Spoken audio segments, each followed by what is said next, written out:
तर आषाढी एकादशीनिमित्त पंढरपुरातील विठ्ठल मंदिराला आकर्षक फुलांची सजावट करण्यात आली आहे। तर मैलोन मैली पायपीट करत विठ्ठलाच्या दर्शनासाठी निघालेल्या या भाविकांची आज जणू दिवाळीच आहे।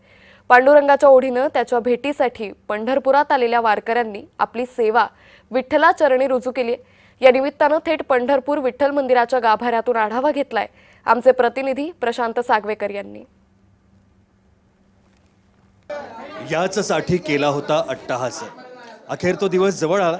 आज आषाढी एकादशी आणि या आषाढी एकादशीच्या दिवशी पांडुरंगाचं दर्शन मिळावं याकरता वारकऱ्यांची चाललेली गेल्या अनेक मैलोन मैलीची पायपीट आज अखेर या पंढरपूरच्या विठ्ठल मंदिरामध्ये येऊन थांबलेली आहे।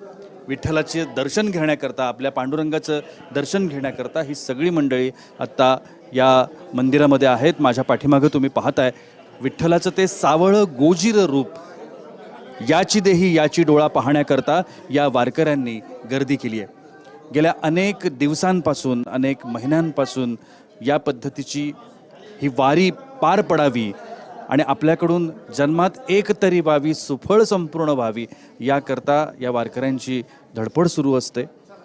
पांडुरंगाला आपलं जी भक्ती आहे, आपली जी श्रद्धा आहे ती त्याच्या पायावर ठेवण्याकरता म्हणून हे सगळ्यांची धडपड आपल्याला सुरू असलेली आपल्याला दिसते। पांडुरंगाचं दर्शन मिळावं, त्याच्या त्या साजिऱ्या रूपाचं, गोजिऱ्या रूपाचं दर्शन मिळावं याकरता हे सगळेजण पांडुरंगाचरणी लीन होताना आपल्याला दिसत आहेत। माझ्या आजूबाजूला तुम्ही पाहताय हा हरिनामाचा जयघोष सुरू आहे आणि या हरिनामाचा जयघोष पुढचे जवळजवळ 48 तास हा असाच सुरू राहील, त्याच्याहूनही कदाचित अधिक काळ हा असाच सुरू राहील अशा पद्धतीचा हा नामघोष आहे। आणि महाराष्ट्राच्या कानाकोपऱ्यातून आलेले हे सगळे वारकरी आपली सेवा पांडुरंगाचरणी रुजू करतायत। कॅमेरामन नित्यानंद नाईकसह मी प्रशांत सागवेकर, जय महाराष्ट्रसाठी विठ्ठल मंदिरातून पंढरपूरमधून।